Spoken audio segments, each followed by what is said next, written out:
বিএনপিকে সংসদে আসার আহ্বান জানিয়েছেন প্রধানমন্ত্রী শেখ হাসিনা।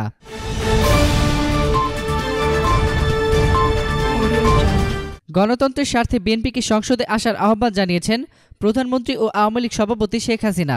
আজ বিকেলে রাজধানী বঙ্গবন্ধু অ্যাভিনিউস্থ আওয়ামী লীগের কেন্দ্রীয় কার্যালয়ে দলটির উপদেষ্টা পরিষদ ও কেন্দ্রীয় কার্যনির্বাহী সংসদের যৌথ সভায় তিনি এ আহ্বান জানান।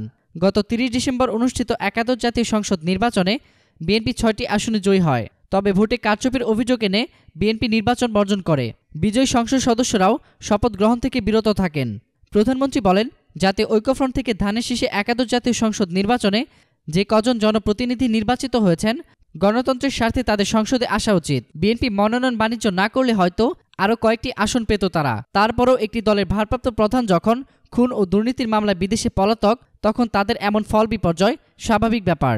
শেখ হাসিনা আরও বলেন, আওয়ামী লীগ সরকার থাকলে দেশের মানুষ ভালো থাকে, তাদের জীবনমান উন্নত হয়, কাউকে দারিদ্র্যের কষাঘাতে জর্জরিত হতে হয় না, মানুষ শান্তিতে থাকতে পারে, অর্থনৈতিক উন্নতি হয়, মানুষ নিজে থেকেই এসব উপলব্ধি করতে পারে।